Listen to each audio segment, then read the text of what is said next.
In today's episode, we're going to talk about how to take your game from the range to the course. We're going to show you how to practice efficiently and explain the ball flight laws, so stay tuned. Hey everyone, welcome back to another video. I'm Francis Biondi with Beyond Golf Performance. I get a lot of students that ask me, how do I take the game from the range to the golf course? Well, today I'm going to explain that to you. I'm also going to talk about ball flight laws, so you know what exactly is happening in your swing when you're on the golf course. Let's do it. So whenever I practice, I like to make a station. The station is going to help me figure out my alignment, figure out what my body's doing that day, but also I get to take a look at my swing every time, especially the good ones. I use my iRange sports stick to set it up somewhat behind me, get the camera about hand level, and just stick it right on the back there, and now it's going to go right down the line of wherever I'm hitting. Then I take 2 alignment sticks. If you don't have alignment sticks, you can use golf clubs. I'm going to take 1 alignment stick, pick my target out in the distance. Let's say I'm going to go at this 100-yard flag out there. I'm going to throw 1 alignment stick down that target line. So this stick represents our target line. It's where we want the ball to ideally start. Now, this is where the alignment stick does come in handy because I want to feel like I'm starting the ball right on my line. So I'm going to go about 5 paces away from my starting point, throw a stick right down that line here. Now, when we're talking about ball flight laws, we're talking about how that ball ends up at its target or moves away from the target. And all of that is a relationship between the club path and the face of the golf club at impact. Now, for most of us out there, we might see slices happen. Slices typically start left of our target line and move way to the right. For us righties, that means our path is going out to in drastically with a very open face. Maybe some of us are hookers out there. Hey, well, who hasn't been a hooker at one point in their life, right? Maybe that means our club path is going too far from the inside with a very closed club face. So we might see that ball start way out to the right and go about 30 or 40 yards left. Or it starts left and go left. Now there's pulls and pushes that happen with these ball flights. So if you're a righty and you push the ball out to the right, like I said, it's a push, the club face was open, your path is probably out to the right. Now if it slices from there, we call it a push slice.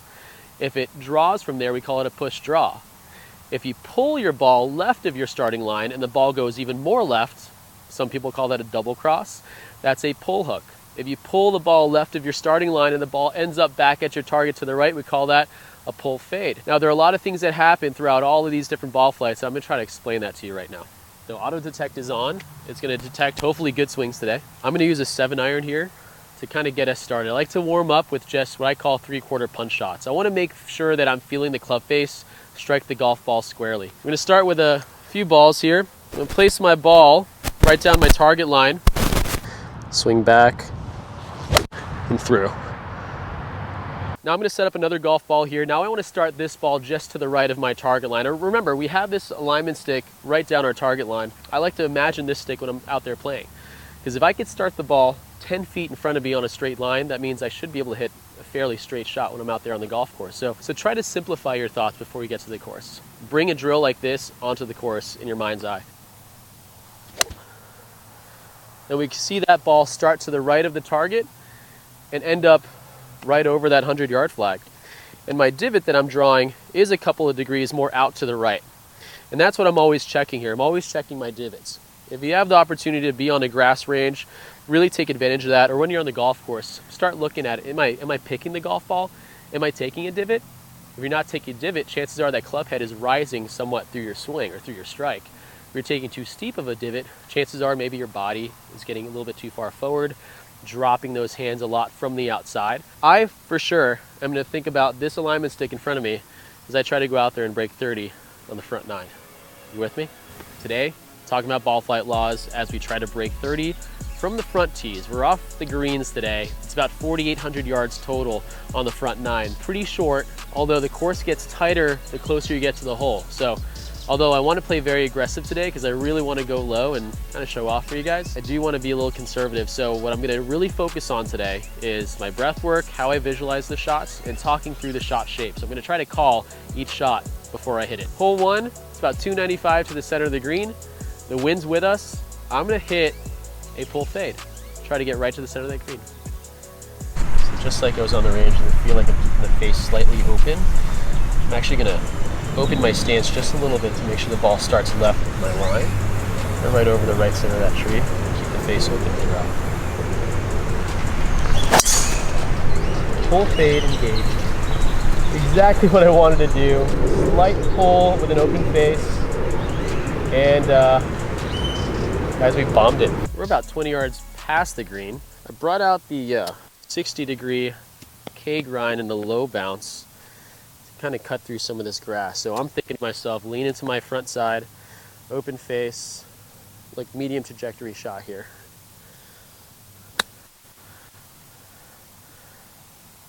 Just gotta sit. Oh, we're going downhill. Okay. Landed it right where I wanted it to, but just rolled out a little bit. Oh, we got a putt for birdie. Little putt here, probably about 12 feet. Just gotta hit the back of the cup here. Think back of the cup. Oh, and it moved the opposite way. Whew. Had the speed, just kick left. All right, we're starting off with a par. I'm gonna try to feel like I'm letting the toe hang back behind the heel as I get to the golf shot. I'm trying to feel like that toe does not release at all and my body turns more. So this is gonna be a pull fade.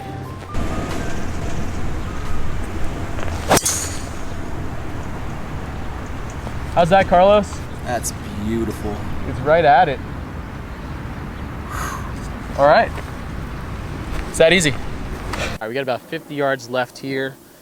I'm gonna take a 56, which is one club more than I normally go for, just because I know this pin's in the back. So I'm gonna hit this lower, let it run out. Oh, that was hit really well. That ball stopped right after that first bounce. So I just kept it out to the right. It's an easier putt than being from the left side of that hole. Played that well. Let's give ourselves a birdie chance.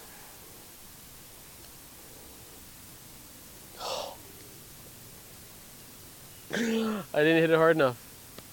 Oh, I didn't hit it hard enough. I was so excited. I thought that was going in. All right. We're 0-2 right now for birdies, folks. We have a few holes to play with, but still trying to break 30. All right, this hole's pretty straightforward. We're back into the wind. It's about 290 to the center. So being that I'm back into the wind, I'm going to try to let this thing roll out, hit a nice little draw. My thought for the draw is to let that toe of the club start to point up to the sky a little bit sooner and keep my head behind the golf ball. All right, here we go. Shot shape, push draw. Drop the foot back.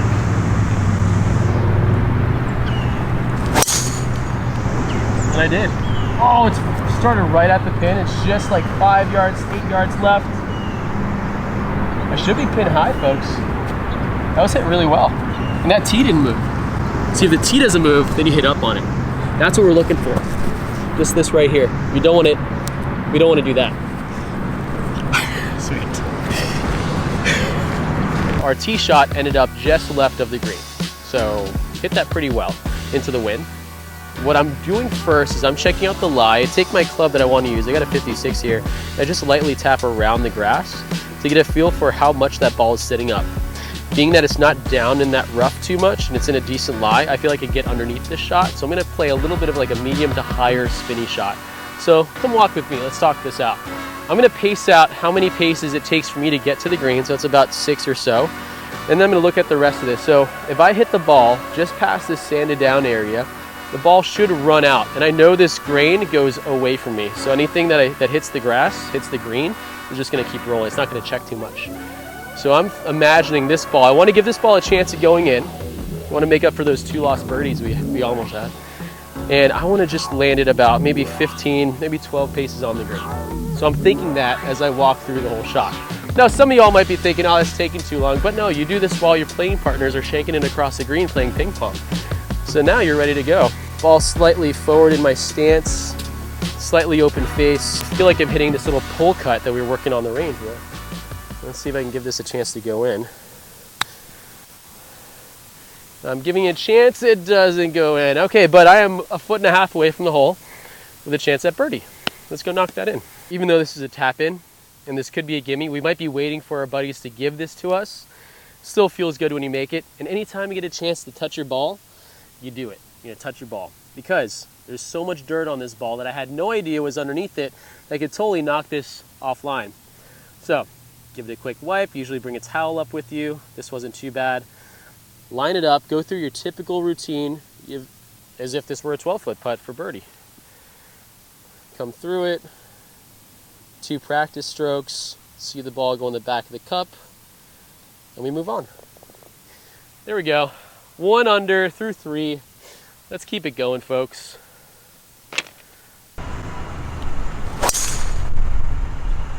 Whew.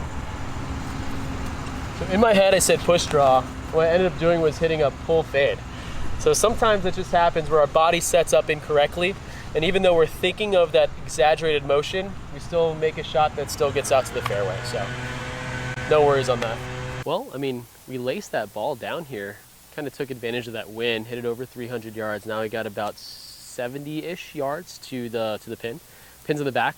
I'm gonna hit a lower shot. Every time it's in the back for me, I hit it lower. If it checks, it's perfect. If it goes too far with a high shot, it could go off the back. So we want to keep this low.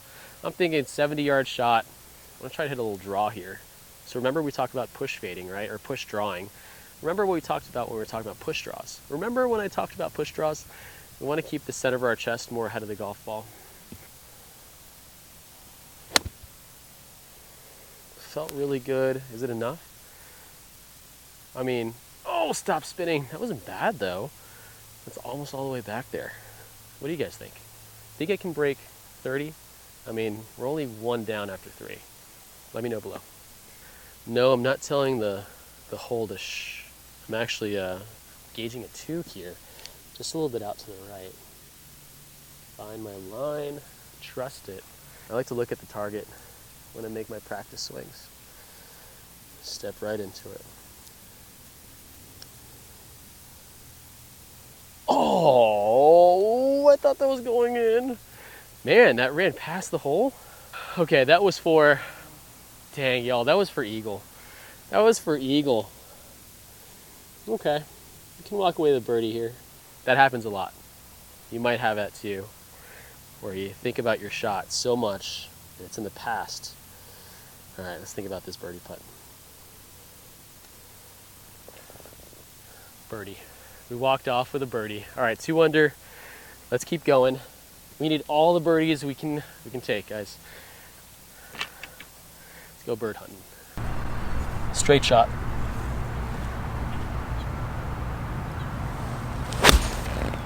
Dead straight, right at the pin. Get in the hole, baby. Right at it. Oh! About 5 feet right. Just misjudged the green a little bit. We stuck the shot pretty much as close to the hole as we can get without making a hole in one. I see my line. I see the back of the cup. As long as I hit this with the right speed, it should just keep rolling end over end. That's my goal right now.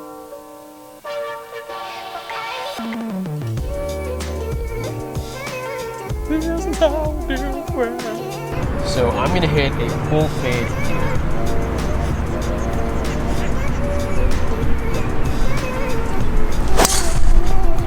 Woo! All right. Well, that was a straight fade, but I'll take it all day, all day. So I have 60 yards here. We're going uphill.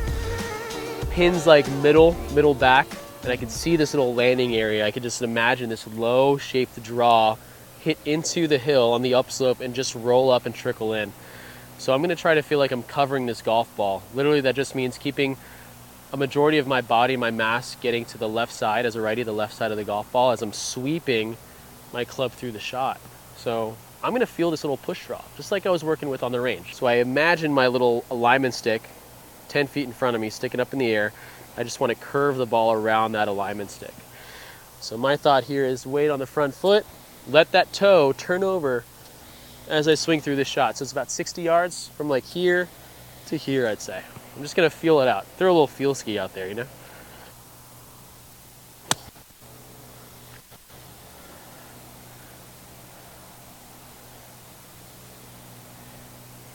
I'd say I hit that maybe a little bit higher than I wanted, maybe about 5 feet short of where I wanted as well, but I mean, I got this uphill putt, just like what I wanted. Back of the cup. Back of the cup, baby! Let's go! We got an eagle chance, we got a birdie, we got more chances. Let's break 30, come on, we can do that. Just got these new T150s in that I was fit for, thank you Titleist. They feel amazing. They got this little cavity slight muscle, slight cavity. T150s, pitching wedge. Let's do this. 140 yards to the center. I'm gonna feel like I'm hitting a little choke up 3/4 swing here. Choke down in the club. Nice and easy, like 3/4 backswing. I'm gonna hit a little push draw. That's my feel today, push draw.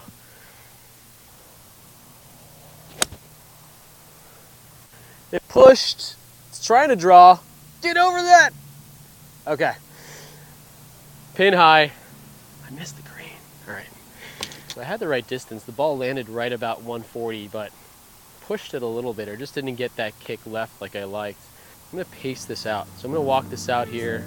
9, 10, 11, 12, 13. As you walk down your line, you'll start noticing maybe little ball marks or uneven areas. That's when you can kind of start going in and fixing them up. I'm over 35 feet away from the pin, so I'm gonna keep the pin in. Now I'm not gonna aim too far outside this cup. It doesn't look like it breaks too much. So I'm thinking about the shot. I'm visualizing the shot. Get into the play box here. I'm just gonna take my practice swings that I wanna use over the ball. Pull the trigger.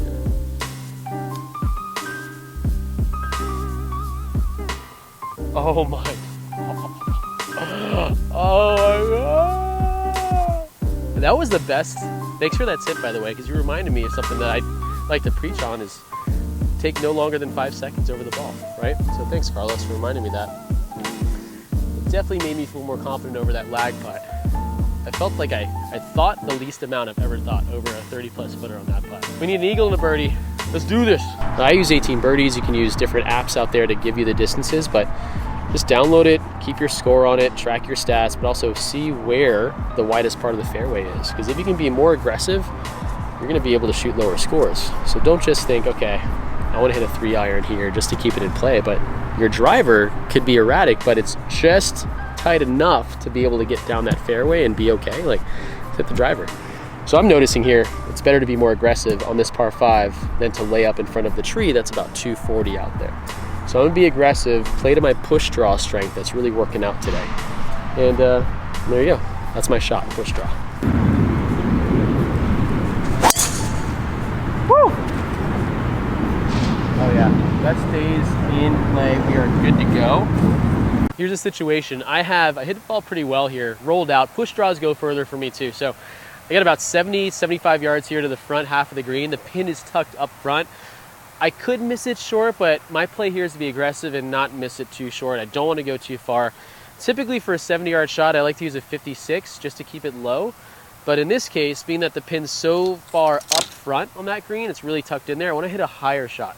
So I'm going to bring out the 60, my K-grind, low bounce, and I'm going to step up here, and instead of trying to hit like a low sweeping push draw, I'm going to feel like I stay more on top of this shot, hit more of a higher straight ball. So I'm going to pick this club up a lot sooner, go right down on the back of this golf ball, about 70 yards here.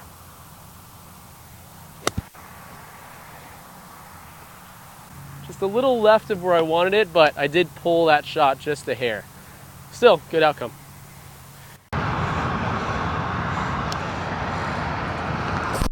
Oh, we got a birdie here.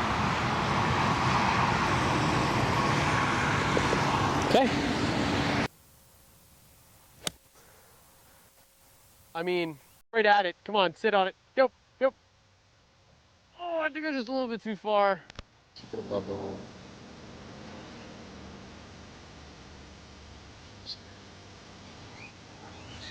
Let's go! What? That was like a 10 on aim point. I literally just felt that out, and it dropped. I don't know if you caught that on the mic. I was like, "Are you serious? Are you serious?" It's funny because all we did was talk, you and I. I didn't even think too much about that shot, and we made the birdie happen. We know we needed that birdie. I don't know if you guys knew. We needed that birdie to break 30. Did I break 30? I think I just shot 30. We needed that birdie to shoot 30. That was sick, dude. That was a dirty birdie to shoot 30. There's no rule saying you gotta tee it up all the way back from the tips. If you're not there yet, or even if you are there, it's really good for building confidence. It's nice to have a string of birdies, get on that birdie train, and never get off of it. Build your confidence, keep moving back every time you play, and then by the time you get to the tees that you're more comfortable from, you're gonna feel like you can birdie every hole. Till next time, guys. Thank you for watching. Please like and subscribe if you like this content. We'll bring more to you. We'll see you again next week.